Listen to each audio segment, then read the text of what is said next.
They pulled up outside, and their first impressions were, what a lovely house. But little did they know, looks are very deceiving. Katie looked at Jim and said, "Well, I think we are going to be really happy here. Your late mother will be pleased that you are going to move in and renovate her old house." They both turned around and looked at Chloe and Max. "Come on, kids," said Jim. "Let's go see what your grandmother, Ethel, has left you." Max was the first to reach the front door. It had a large rook's head as a door knocker. He pushed the door open, and you could hear the creaking of the oak and brass hinges moan, as if they were tired and worn. Max stopped just inside the entrance. "Don't stop, Max," said Katie. "We all need to hurry to empty the car before it gets dark."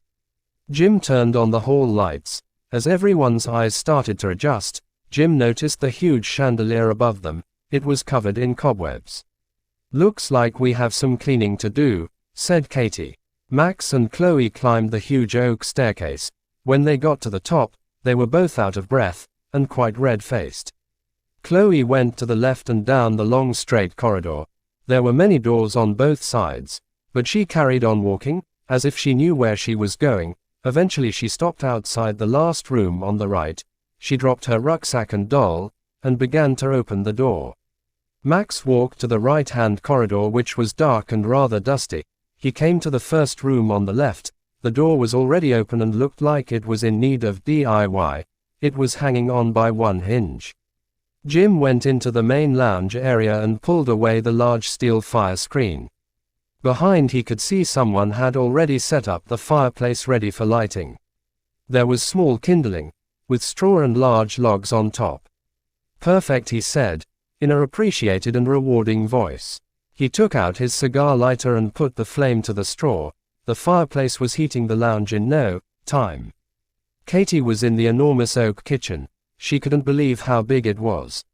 There was 3 massive black cast iron ranges, and many pots and pans hanging up on the oak beam ceiling. "Wow," she said.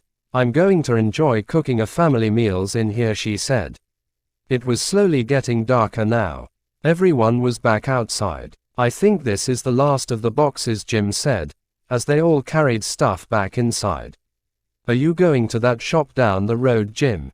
Katie said. "Yeah, they sell everything in that shop." The 2 children were busy unpacking their stuff upstairs when Jim drove off down the long dusty drive. Katie was busy looking in the kitchen cupboards when she heard a thudding sound. Her eyes looked straight at the large oak door near the ranges. The sound stops as she starts to walk over to the door. She turns the handle, but it doesn't open. "I wonder where the key is to this door," she says. "What's in there, Mum?" says Max. "Max, you made me jump then," said Katie. "I thought you were still upstairs." "I'm not sure, Max, really. I will ask Jim when he comes back from the shop. He's been gone ages," she said.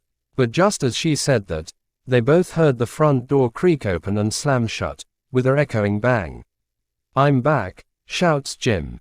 "About time," Katie said to Max. "You've been ages, Jim," said Katie. "Sorry, but the shopkeeper wanted to know all my life story, and why we're moving into Ethel's house." Everyone was now busy eating in the kitchen. Suddenly they heard the banging of the stag's head on the front door. Jim jumped up. "I'll get it," he said. The others carried on eating. "Oh well, must have been the wind," Jim said as he returned to the table, "or the invisible man, because I couldn't see him." That got a smile from Max. "Thank you, Dad," said Chloe. "Them sandwiches were tasty, just what my stomach needed, after climbing that oak staircase 8 times already." "Yes, lovely, thanks, Dad," said Max as he finished chewing on the last piece of chicken sandwich. Chloe and Max went off back to finish off unpacking upstairs, while Jim and Katie embraced each other, both looking out through the grubby kitchen window. "We are going to be all happy here, aren't we, Jim?" said Katie in a hopeful voice. "Of course we are.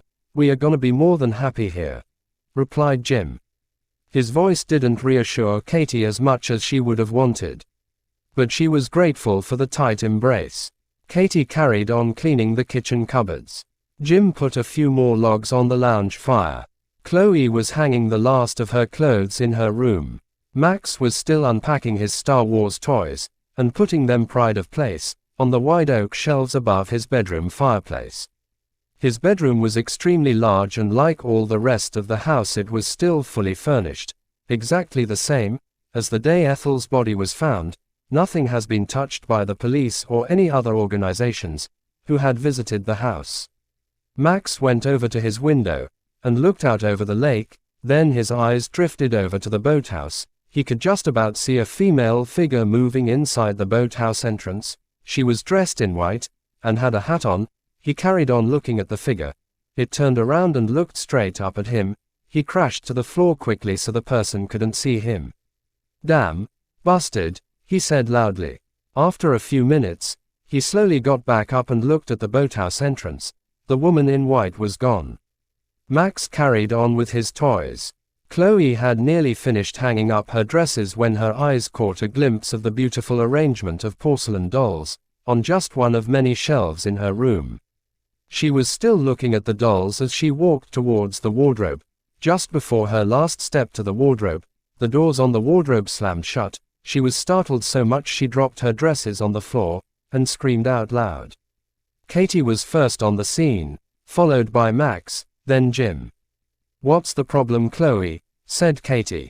"The wardrobe doors have just slammed shut, for no reason," Chloe said, in a nervous voice.